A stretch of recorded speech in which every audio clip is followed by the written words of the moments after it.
views and opinions expressed do not necessarily reflect those of Access Fort Wayne, the Allen County Public Library, or any other supporting groups.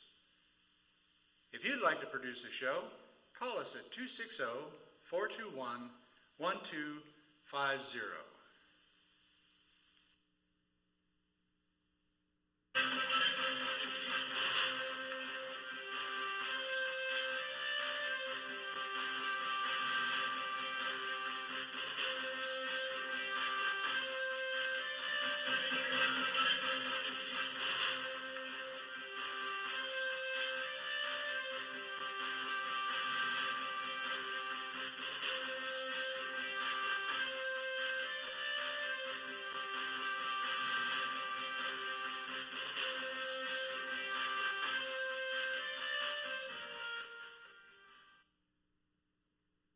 Hello, welcome. We're live from the Allen County Public Library, Studio A, here in Fort Wayne. I'm Terry Doran, my guest, Edith Kenna, Hoosiers for Common Sense Health Plan. She'll tell you what that is.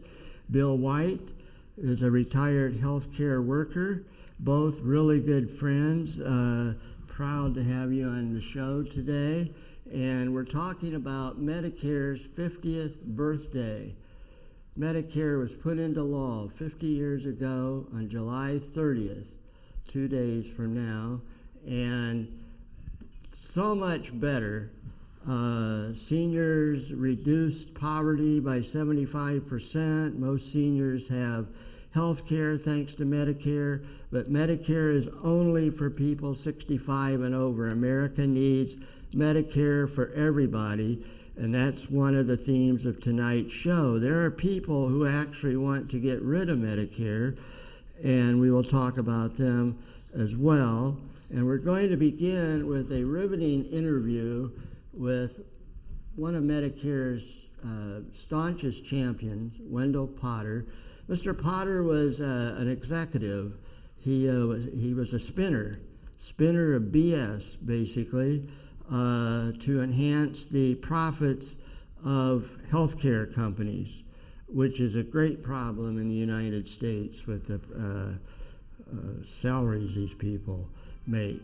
Wendell actually had a conscience, and after years of working and spinning their lies and seeing people suffer, he said, I've had enough. I got to take the plunge. I got to come out and tell the truth. Wendell Potter is the author of this really great book, Deadly Spin. If you want to learn about America's health care and why we don't have single payer, that is government-sponsored health care like every other civilized country, read this book and you'll know why. But you also know why right now, as we're going to begin with Wendell Potter being interviewed in Bloomington, Indiana, by my brother, Chris. Okay, it is recording. So, go ahead and just introduce yourself and a little bit about your background. Okay. Well, I'm Wendell Potter. I spent 20 years inside the health insurance industry. I was an executive at Humana and Cigna. I was head of corporate communications at Cigna when I left in 2008. I'm a former journalist, and I was a person who just felt conflicted toward the end of my career in health insurance. I became increasingly aware that the health insurance industry was creating a lot of the problems that we have and are having such a hard time solving in this country. The practices of the health insurance industry have contributed directly to the rising number of people who don't have insurance. We now have more than 50 million people in this country who don't have insurance. And I'm also the author of a book called Deadly Spin, and I wrote that book just to explain how this happened, how we happen to have a healthcare system that is so much controlled by health insurance companies. Great. Now, many people contest that figure of 50 million whenever you see this debated in the national press. People from the right or people against sort of uniform healthcare will always say, oh, it's not 50 million, it's as low as 5 million, it's as low as... Right. So can you just talk about that figure, please? I can, and I understand that, because one of my jobs inside the health insurance industry was to make people believe that, say, what's the big deal here? There aren't that many people who are uninsured. Even if there were, a lot of those people have decided to not buy insurance. They're just not being responsible citizens. I know that's not true. In fact, that was one of the reasons I decided to leave my industry. I could not in good conscience continue to mislead people. There are, you're right, a lot of people who believe that there are far fewer, but that's based on U.S. Census data. It is accurate data. It is the truth that many people, and it's growing, and it's been growing every year. And not only that, but more and more of us are in health insurance plans that are inadequate. The insurance industry is now trying to move all of us into either limited benefit plans or high deductible plans, or plans that feature both high deductibles and limited benefits. And that's making more and more of us underinsured. At least 25 million more Americans, in addition to that 50 million, are underinsured. Right. And can you define what does underinsured mean?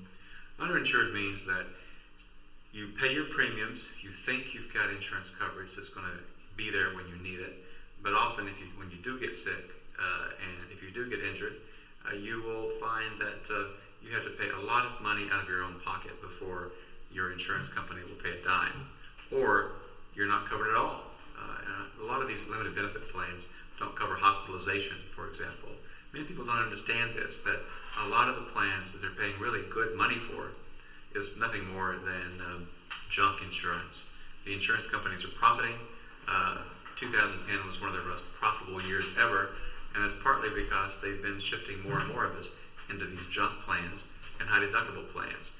And a lot of Americans are having to spend at least 10% of their incomes out of their own pocket for medical care, even with insurance. You, I believe the president actually quoted you at one point. Whether he quoted you or not, I believe this is a quote attributed to your information, that insurance companies are not only encouraged to find reasons to drop the seriously ill, they are rewarded for it.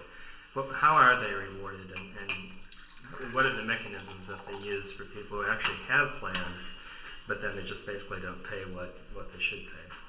The president did quote me in a speech he gave to Congress in September 2009. It was based on my Senate testimony. And what I said during that testimony was that health insurance companies deceive people, they dump the sick, and they confuse us. They don't give us the information we need. And they do make it impossible for us to understand our policies. They make it increasingly difficult for us to even buy the insurance we need because of pre-existing conditions and other things. What they are doing is their number one objective, at least the for-profit companies, and just by the way, 1 out of every 3 of us in this country is enrolled in a benefit plan that's operated by one of the very large for-profit health insurance companies. They're all traded on the New York Stock Exchange. What they do, their number one objective is to make sure that they're meeting Wall Street's financial expectations. They want to make sure that they're earning as much money as the shareholders expect they earn every 3 months, and that they are not spending more money on medical claims than investors want them to spend. And to be able to meet Wall Street's relentless profit expectations, they have to engage in these practices that have resulted in more and more of us not being able to buy insurance, or finding that insurance companies cancel our insurance when we get sick. I'm sure many of our viewers are very interested to know what your conversion was, your so-called road to Damascus moment. But just before we get to that, can you talk a little bit about what you actually did as a PR person for, was it Cigna that you worked for? Cigna was the company I worked for most recently. I left my job at Cigna in 2008. I had previously worked for Humana altogether for about 20 years in both companies. And I was head of corporate communications. That was my title. I was the top PR guy for the company, and I was the chief spokesman for the company. I dealt with the media, primarily the national media. I was the person who explained to the financial media, for example. One of my responsibilities was to handle financial communication. So I had to know in a great deal of detail how the company made money and what it did to make money every 3 months, because these companies have to report their earnings to the SEC and the shareholders every 3 months. I also was Cigna's representative in Washington at a lot of meetings at the trade association level, and I was part of a fairly small group of people who, over the course of many years, helped develop PR campaigns to influence lawmakers and to manipulate public opinion to influence public policy. So I was involved in spin at both the corporate level and the industry level. I was very much involved in the effort to kill the Clinton plan because the insurance industry was afraid that if it were passed, that insurance company profits might not be as great as they had been. And I was involved in efforts ever since then to defeat meaningful healthcare reform measures like the Patient's Bill of Rights that had bipartisan support in both the House and the Senate. John McCain and Ted Kennedy were co-sponsors of the Patient's Bill of Rights, but the insurance companies didn't like that, and I was part of the effort to make sure it didn't pass Congress, and it did not. Again, I definitely want to ask you, but you keep coming up with very interesting elements in terms of this story. So how to an average American citizen who looks at Washington, seems good intentions at least at times in terms of the types of things you just mentioned, how does the insurance company actually kill those bills? I mean, how does the process actually work? That they're able to go to elected officials and somehow, get single payer completely off the proposal. It's both direct and indirect. The direct way, of course, is by your paid lobbyists. Insurance companies have dozens, actually hundreds of lobbyists on retainer all the time. Many on staff and some that they contract with from big law and public affairs firms in Washington. The other is more indirect, and that involves manipulating public opinion. They want us as Americans to believe things that are not true, and they spend an enormous amount of our premium dollars to conduct research into determining what language would work best for us, or actually against us, but best for them, to get us to think certain ways. For example, they wanted Americans to think that the Obama health care plan and the plan that was ultimately passed by Congress and the President signed was a government takeover of the healthcare system. Well, it was nothing of the kind. But they crafted that phrase to make sure that we believed it, and they were able to get their allies in Congress and in business and in the media to repeat that over and over and over again to the point that people started believing it. People did not read the legislation. In fact, I'm sure that only a tiny percentage of Americans have actually read the healthcare reform law, but they have opinions about it, and their opinions are based on what they've been told by people that they trust. The problem is a lot of the people that they trust have themselves been greatly misled and are unfortunately feeding us all a bunch of lies. It's just as simple as that. Right. Feeding us a bunch of lies. Wendell Potter. We'll return to Wendell's interview here in about 5 minutes. We're back live in the studio with Edith Kenna and Bill White. And want to remind you, we are taking phone calls. Number should be on the screen. It's 422-3902. Edith, your comments. Last comment, he says, we're being fed a bunch of lies. Well, I happened to be in Washington during some of the negotiations for the Affordable Care Act. And when you go to Washington as a tourist, it's one thing. When you go to Washington to try to meet with various legislators and senators, it's a totally different thing. I mean, there's so many lobbyists. There's so many power people in there. When we were there, on one of the days I was there, the Black Congressional, I think, Democratic Congress had decided nothing was going to be passed without a public option. That would be an option for people to buy into Medicare. Well, up came giant trucks with Dove bars for everyone to cool them off. This is the legislators because they did not want that public option. I think Wendell will go on to say that the private insurance companies wanted two things from the ACA. They wanted a mandate for everyone to have to buy their insurance and no public option, and they got it. They got it. Bill, where'd you work? Or if you don't have to, if you don't mind, last or place what'd I you worked do? was for Select Specialty Hospital, which is LTEC. That's a long-term acute care in St. Joe Hospital. But I worked for St. Joe Hospital. I worked for Parkview. I worked for most of the hospitals. And what'd you do? What was I your was a job? registered respiratory therapist. So you had a lot of responsibility. Well, we got into a little bit of everything, you know. Yeah. But, yeah. So we've seen a lot, and you see changes over the years. And I was into it for about 25 years, and all I can say, I seen it decline over them years, and especially the last 10 years, you saw a drastic decline. In care? In care. Caring for, caring about, both? I think caring about and caring Yeah. for. Yeah. When you asked me, I worked at a hospital, and I worked like I was talking St. Joe. St. Joe Hospital was built in 1869, I believe, and it was built by the nuns that came here from Germany.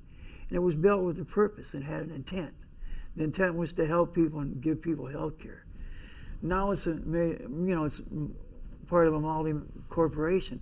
They have one intent, but to make money. So they've changed the intent. The bottom line is to make money. So that's the difference I see. And Yep.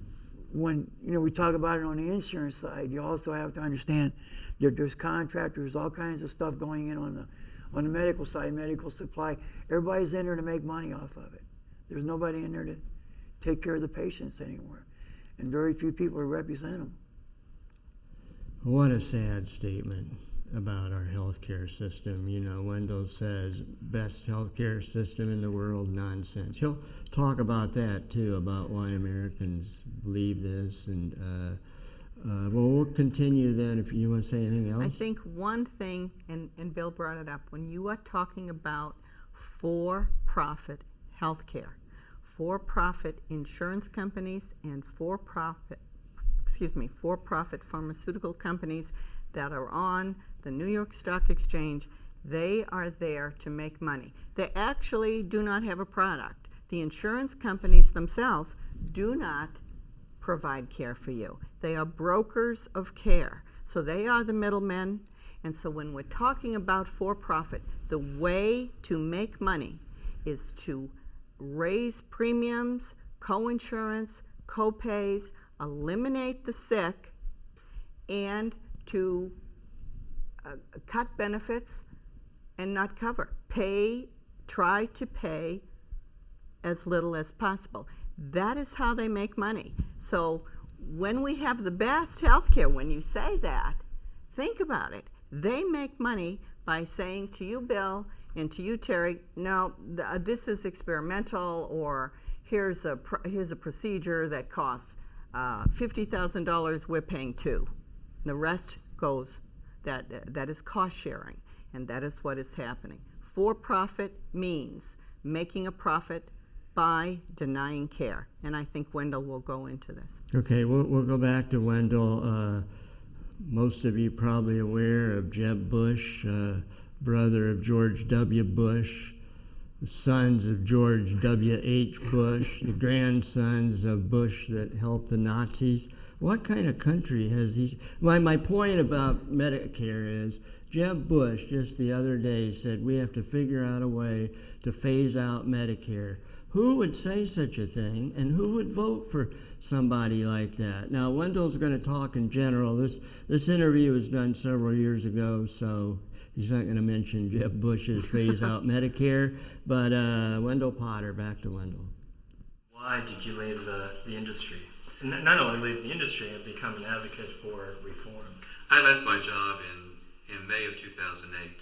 I had just had it after 20 years. I had become increasingly aware of what the insurance companies do to meet Wall Street's expectations, to satisfy investors, and how they indeed dump the sick. They dump them in many ways. They do cancel our policies when we get sick. And there was a woman who testified before Congress around the same time I did, who told lawmakers that she got a notice from her insurance company that they were canceling her coverage while she was in the midst of being treated for breast cancer, because she had presumably failed to disclose that she had been treated for acne at some time in the past. And she, of course, she couldn't believe it, but they canceled her insurance. They, in the goodness of their hearts, they refunded her the premiums that she had paid. But she was left to of course, that income anywhere close to covering the amount of money she had to pay out of her own pocket for her own cancer care. And a lot of people file for bankruptcy. They lose their homes when things like this happens. And people lose their homes even when they have insurance, because they have to pay so much out of their own pocket. I became increasingly aware of these practices, and I just could not, in good conscience, continue to serve as a spokesman for this industry. So I left. There were 2 or 3 things, though, that really made it necessary for me to leave. Not because I was getting any pressure from my employer, but because I just couldn't, again, in good conscience, continue to work for a company that was making life and death decisions, quite frankly, and causing deaths. I wrote in my book, Deadly Spin, that 45,000 people die every year because they don't have health insurance, and it's a true statistic. And I have to admit that I was behind that. I played a role in making that unfortunate statistic reality in this country. Right. I worked for a number of years as an environmental and social justice activist, and have met with executives of mining companies and other industries that are doing, quite clearly extremely damaging things in terms of blocking climate change policy, in terms of removing indigenous people from their land, always justifying it that their lives are going to be better, they're going to have better economic opportunities, they're actually doing a good thing. And my question always, and I have asked them, how do they continue to do it? And so you're one of the few people in this country, certainly in the position that you held, who has come out and literally gone to the other side. Why aren't there more executives? Surely they know what they're doing. You were very aware of what you were doing. Apparently it bothered you for quite a considerable time, to the point where you felt ethically and morally you had to leave. Why isn't there a similar exodus in other industries or in the healthcare industry? It's very hard. It's very hard to walk away from a good-paying job, particularly when you're at the peak of your career and maybe toward the end of your career. What are you going to do after you do that? I almost didn't do it myself, because you have to worry about retaliation from the industry you work for. You have to worry about not ever getting another job again, and that's frightening. Plus, you have to worry that you're going to be attacked, if not physically, at least your character attacked, and people don't want to take that risk. The other thing is that a lot of these folks begin to believe their own talking points. They tend to think that what they're telling the public is true. When you say something yourself, so many times you begin to believe it when you knew initially it was not true, or at least it was misleading. The other thing, though, is that executives can isolate themselves from the real world in many ways, and from the hardship that many of our people have on a daily basis. I often talk about the former CEO I supported. He was driven to work every morning by a driver who was on the payroll of the company in a car that the company owned or leased, and he went to work and never came down to the cafeteria to eat lunch with the employees. He was completely isolated. If he had to go to a meeting out of the city, the driver would take him to a private hangar, and he would take a private jet to the other city, where another driver would take him to his meeting. When you live in that kind of a world, you're in a cocoon. You're isolated from the real world in many ways, and you just are not even aware of it. It is not part of your reality. And when that happens, you can go day by day in thinking that, well, I'm a good person. I help make sure some people have jobs, and some people have coverage. So you pat yourself on the back that you're a good person and a good citizen, and you can completely ignore the realities that really are out there. There's a great deal of information out there and attention about CEO executive salaries and compensation. Can you either tell us how much you were compensated, or give us a ballpark figure for what a top PR person is paid? PR people make a lot more money than journalists, which is one of the reasons why a lot of people leave the journalism profession. I have to admit, I did too. I was a reporter, and I was lucky at an early age to become a reporter in Washington. I covered Congress and the White House when I was still in my 20s. But it's a hard job, and long hours, and fairly low pay. Certainly low pay compared to what most PR people make. And so I left. I left when I was in my late 20s to get into PR, and I ultimately was making a six-figure salary. I was not anywhere close to making the same amount of money that the CEO and some other top executives make. The chief financial officer, the top lawyer of the company, for example, make well into 7 and 8 figure, sometimes 9-figure incomes. It's just astonishing. The CEO of Cigna, when he took early retirement at the end of 2009, not only had an income of about $20-some million that year, but he walked away with a package of $111 million. So that's a lot of money.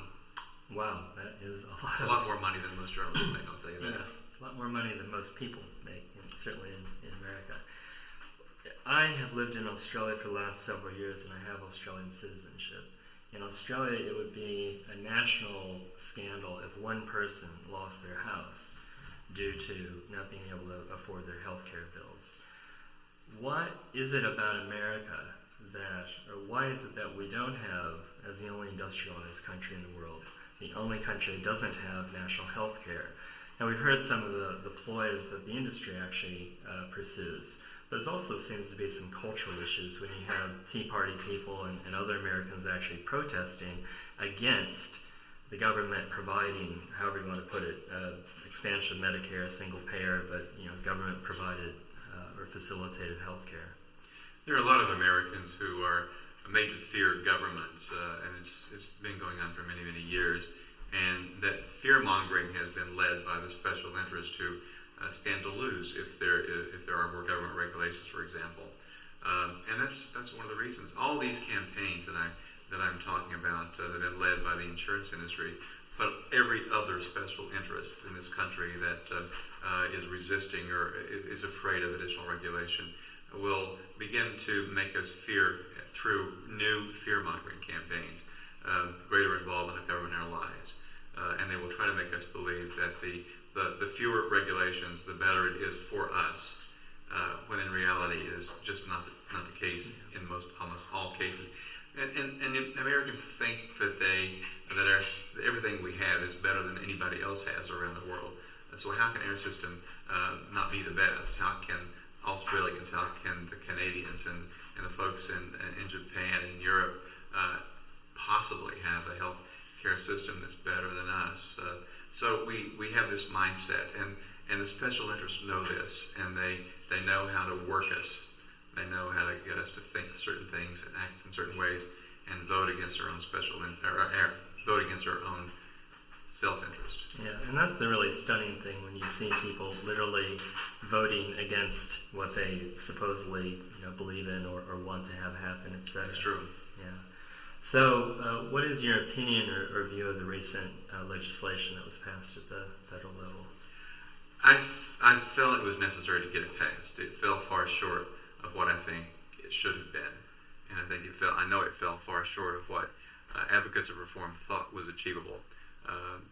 But I think advocates were just not quite prepared for the onslaught of propaganda, of lies that would come from the insurance industry and its allies to influence and shape that legislation as it worked its way through Congress. And I saw that happening. I knew what was going to happen as Congress took up the legislation. The insurance industry had two major objectives. It needed to have reform. It wanted. So it was, I just want to make sure people understand, the health insurance industry and its business allies are very much in favor of some kind of reform. And that's because the business models of the private insurers are just simply not sustainable.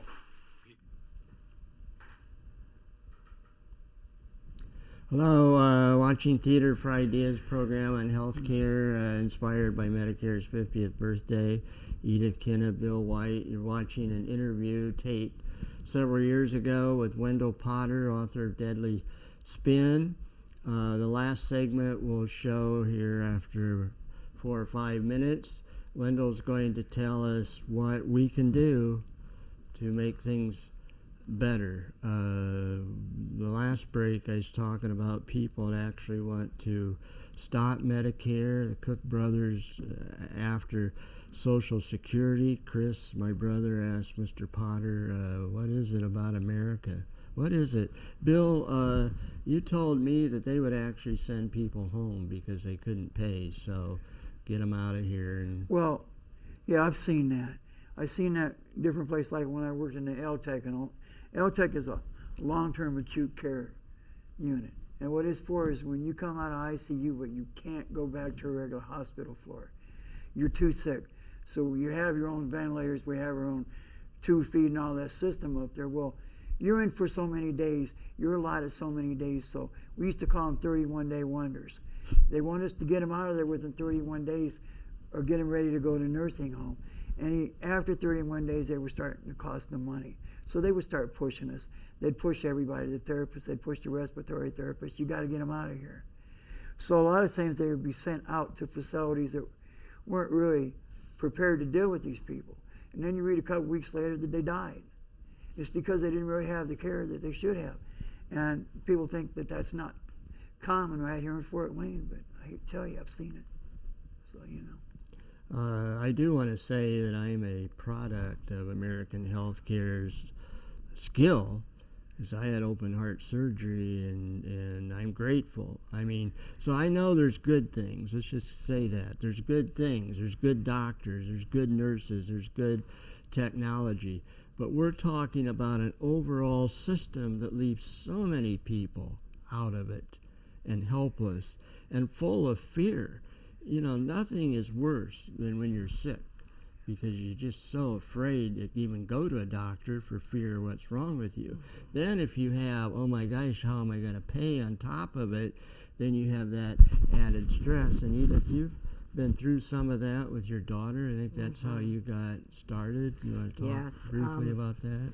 I'm going to talk briefly about that because my daughter is tired of me talking about that. But my daughter was a teacher with Fort Wayne Community Schools, which is one, if not the largest employer, the second largest employer within Fort Wayne. And she had a very large group plan through the school system, a group healthcare plan. So, you know, when there's a large group, the insurance companies want to invest in this large group. You may get a little bit of a less of a rate or a premium because the idea is a large group. Well, she got sick, and she got really sick. It wasn't a sports injury. She got really sick in 2001.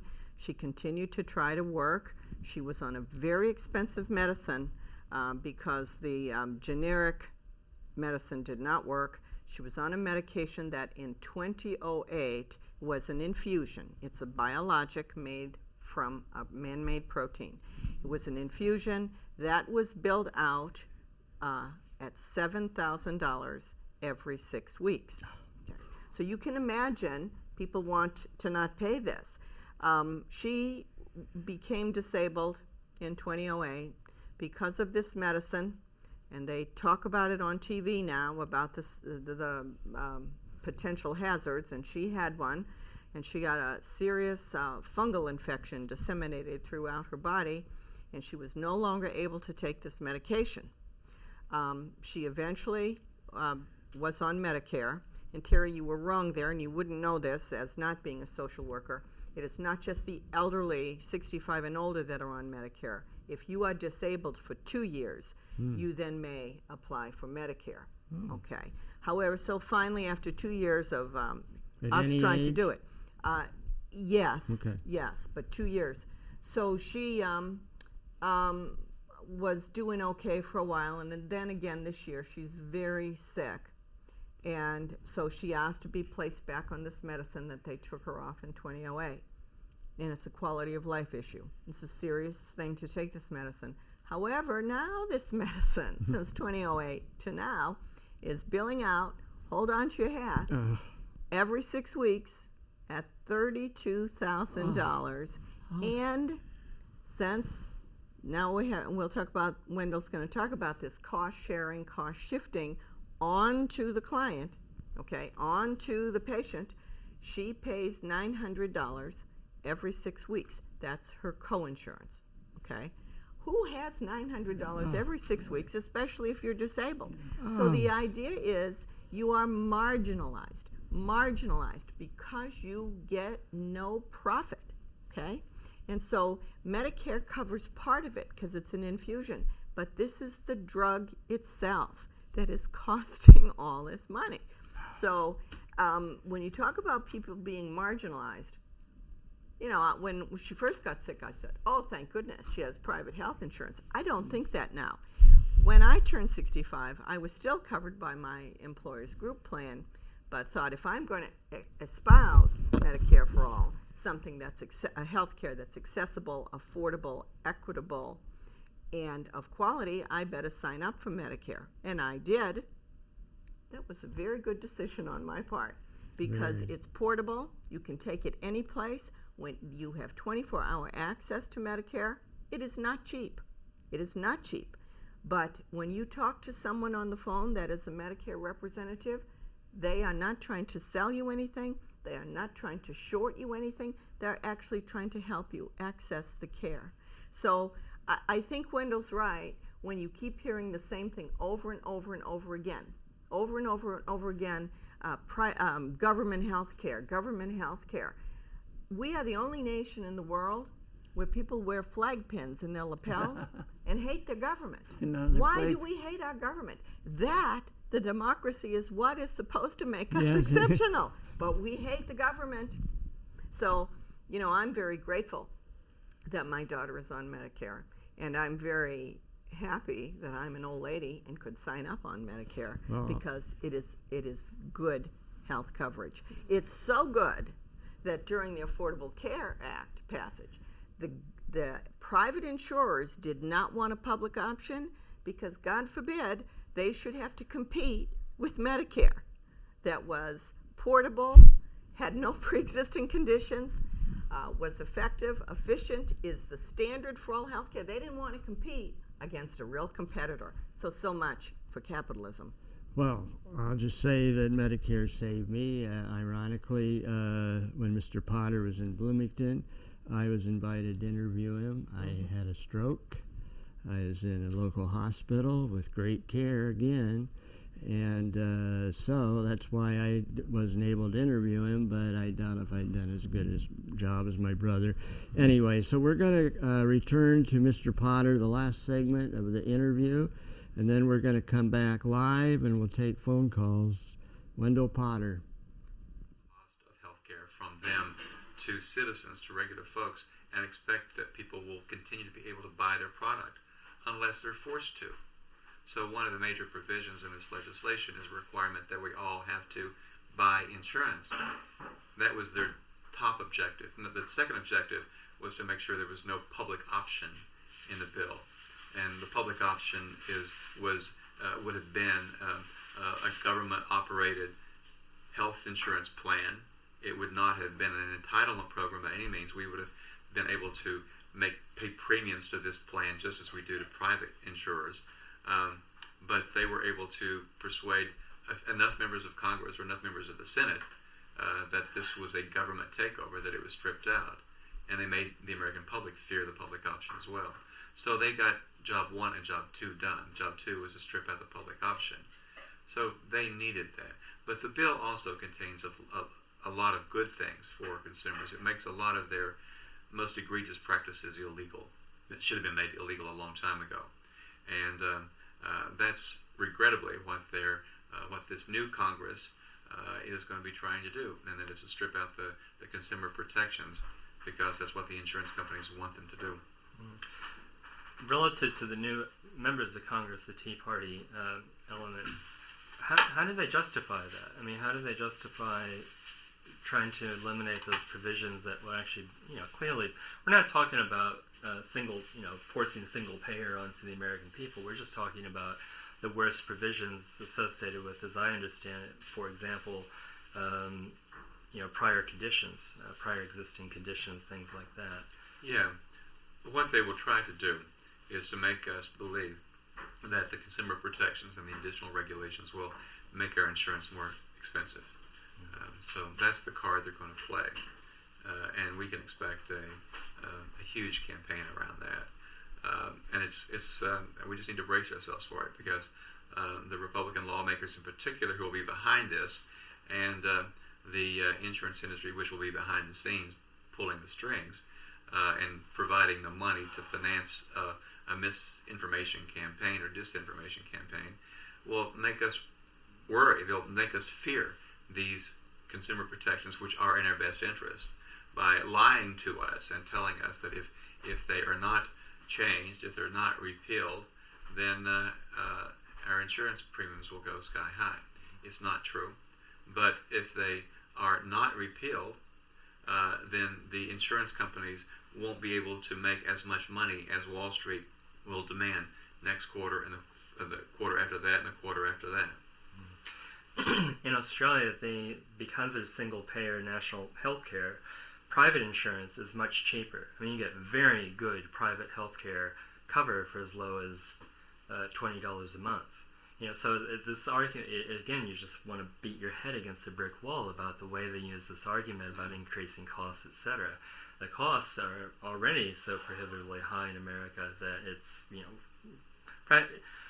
the system is headed for a terrible place. Yeah. And apparently the industry even recognized that, and that's why they wanted to force everyone to have to have private health care insurance. It's a real shame because one can get very cynical to look at what's going on. The insurance companies and their PR people and their lobbyists know that most Americans are not familiar with other systems. They don't know how effective they are operated, how much more cost effectively they're operated, and how they're able to achieve universal coverage, and how those citizens don't have to worry about losing their coverage or losing their homes or filing for bankruptcy. We just don't know different in this country, to tell you the truth. It's as simple as that. There's very little familiarity with the other systems, except the propaganda we hear from the insurance industry to make us think that those systems are socialism and that people stand in long lines or wait for months and years to get the care they need. So there's been this campaign that's been going on for many years by the insurance industry to make us fear an Australian type system or Canadian or French type system. In the short term, I would like to hear your opinion about what is realistic about, is it realistic in 5 years' time, 10 years' time to have a single-payer system? Or is it more realistic that the existing legislation could actually end up providing health care for all Americans, even if they have to pay for it? But in the short term, how do we combat this control that the healthcare industry and other corporate entities have over Congress and over public opinion? I think it's possible that in 5 to 10 years we'll have a radically different healthcare system. It might not be single payer in that short period of time, but I think we'll be moving toward a more equitable healthcare system. I think that's because people will finally wake up and realize that they're being fed a bunch of lies by special interests who care little about them and more about Wall Street and profits. More of us will become affected by our irrational healthcare system. And I also think that this legislation, I call it the law that was enacted, the end of the beginning of healthcare reform. It was a start. We needed to start. We needed to have some legislation as a kind of foundation. There are flaws with this law, but there are many good things too. So we need to, first of all, make sure that the good things are not repealed or stripped out. What we can do to fight back, I think, is make sure that we are informed, so that we're not so susceptible to the lies. That's asking a lot, quite frankly, of Americans, because we all work hard. We often will just not pay attention. I have a bumper sticker that says, if you're not outraged, you're not paying attention. And that's a lot of what's going on. People need to become, that's what makes us participants in democracy and make sure that we have a democracy that continues.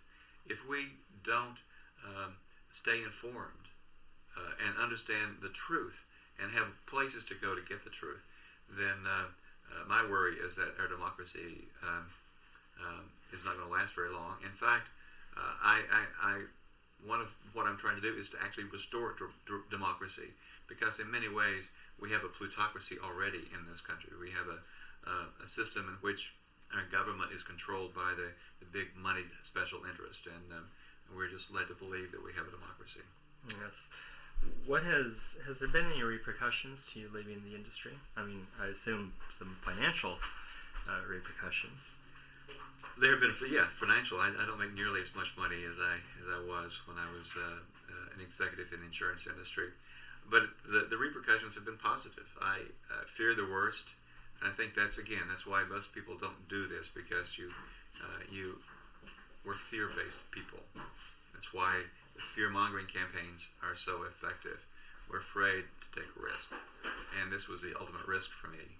I read the other day, though, that you're not to live a very happy life, a really happy life. You have to lead a life in which you not only are feeling that you're contributing something positive, but you're willing to give up your life for it. And I came to that ultimate conclusion. I had to face the fact that that people might not like what I'm saying, and I might be physically attacked. I haven't been, but and I hope I won't be.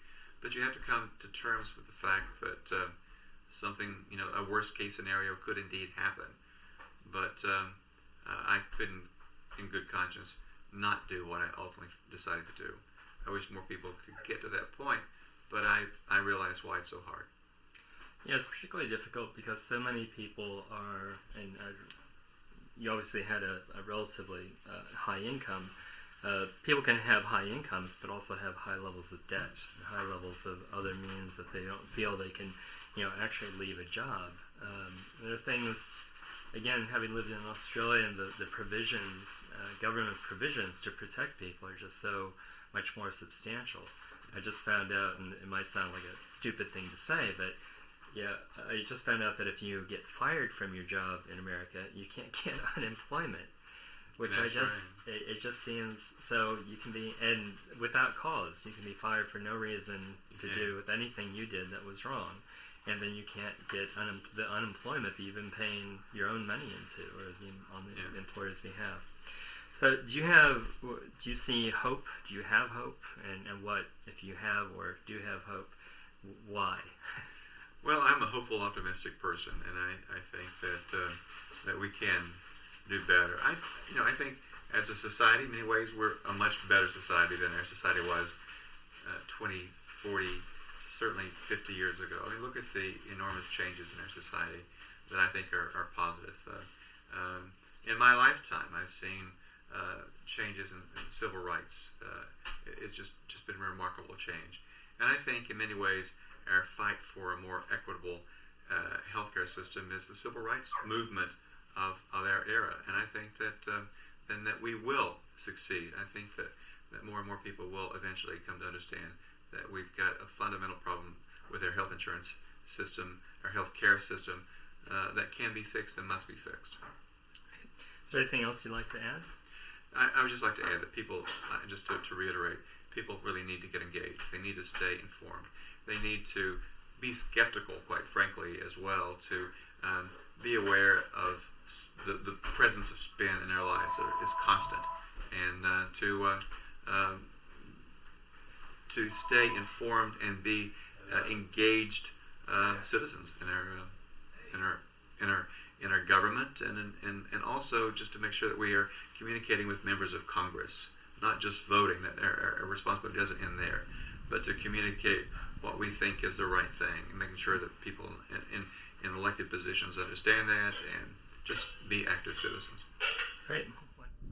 Watching Theater for Ideas, and just watched the conclusion of a stimulating interview with Wendell Potter, the author of Deadly Spin, and I'm joined in the studio by Edith Kenna and Bill White, and we're taking phone calls. We have about 15 minutes left. We're live here in the downtown library, and I just want to thank Bob Hunter and John Dickmeyer for making it possible to get Mr. Potter on a DVD that plays and we can watch.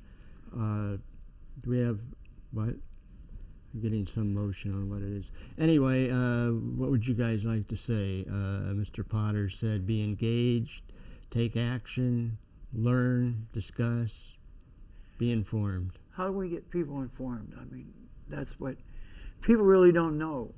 They just know what they're told by the major media, which they listen to, and they're just pumped full of whatever they, Yeah, of nonsense. just the same, he's saying, And they say the best healthcare system in the world. I think we just want to reword that, saying we have the potential to have the best healthcare that's system good. in the world, but we sure don't have it. And what your brother was saying in Australia about, you know, if somebody lost their house over a medical bill, that there'd be a national crisis. Well, here it's common here, but it starts with us. It can start, you're young, and all of a sudden you get a medical bill and you can't pay it. So it's kind of a blight on your credit. And it can start real young. And then when you go to get a loan, your credit's not perfect, so you're paying a little higher interest.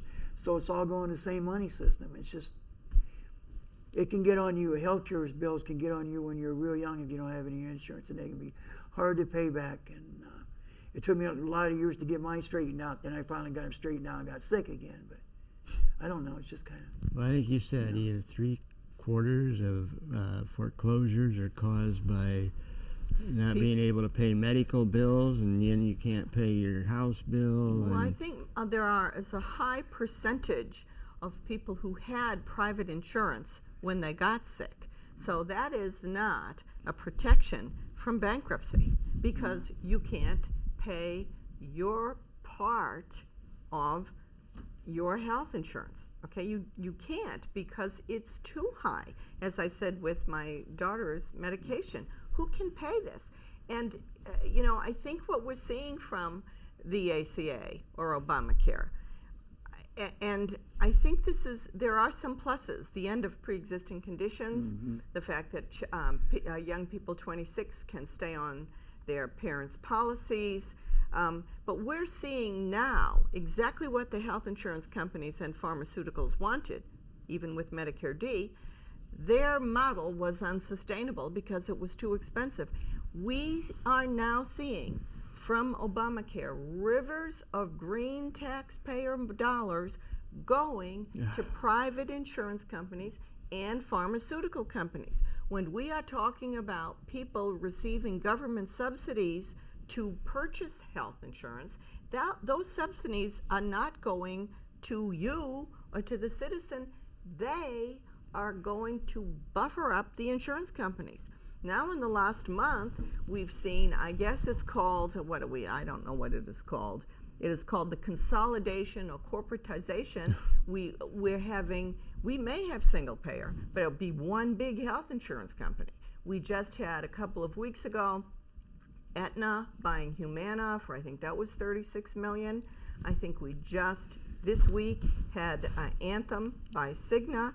Little insurance companies, they are saying to us, we have to do this because of Obamacare. We can't cover all these people. We have to cut costs. Well, what they are going to do is control the market. So prices are expected to go up, and this is according to Robert Reich, who was the former, Secretary of Treasury under Clinton, and he is a professor at Harvard. We are expecting premiums to rise 20 to 40%. Edith Kenna didn't make that up. That is a Harvard economist.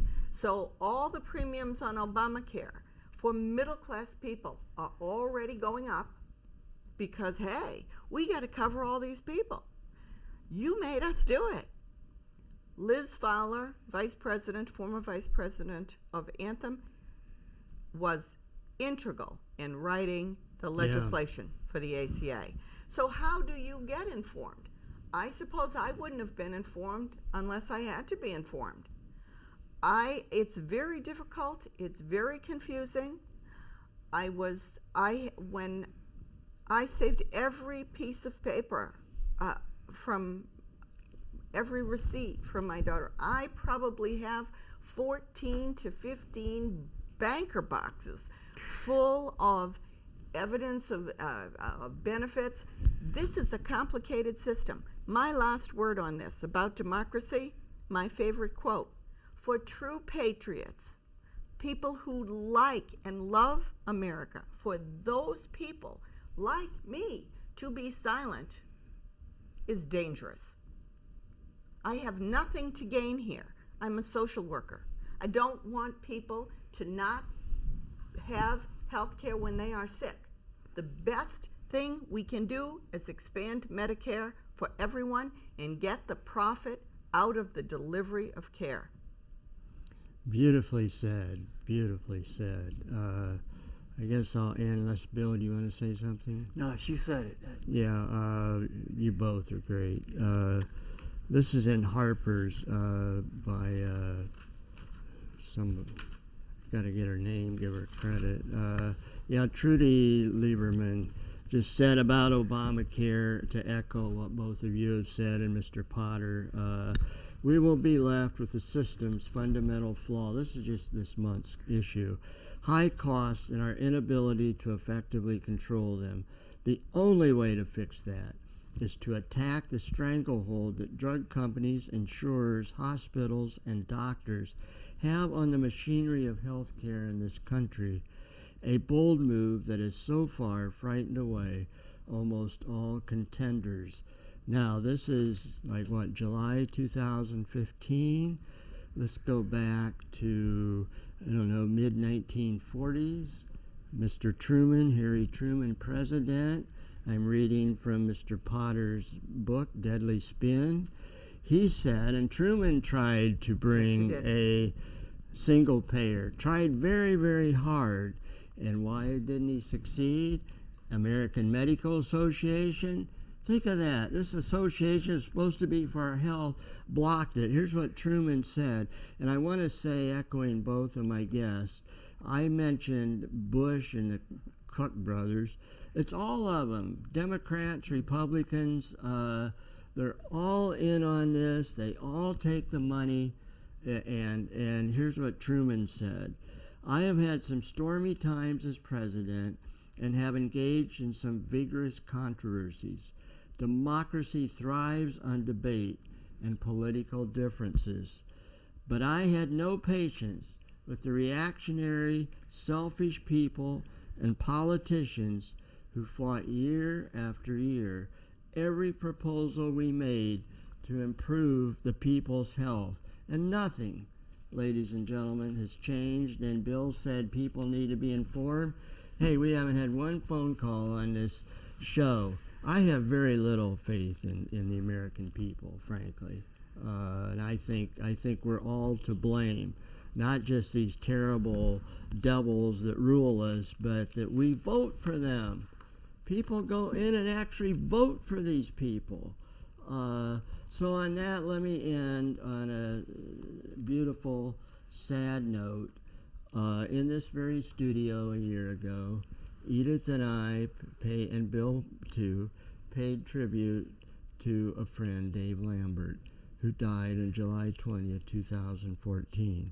Directing that show was a man who worked here at Access Fort Wayne, Bob Erie. I've known Bob since 1981. I wrote a tribute to him in the News Sentinel.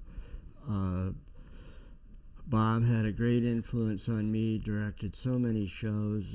My first sentence in the tribute is that in 1981, after one of our shows, he was sitting at a party with his daughter, who's now a mother, but at that time maybe 5 or 6, on his lap, and in their own world. And that made such an impression on me, and now I'm glad to say, Bob, I have a beautiful daughter, and in part it's you've inspired me. Here is Bob. This is Edith, I think, next to him, and this is at the Dave Lambert tribute. So Bob Erie, thank you. He directed so many Theater for Ideas shows. Bob, sail on. We miss you. Never forget you.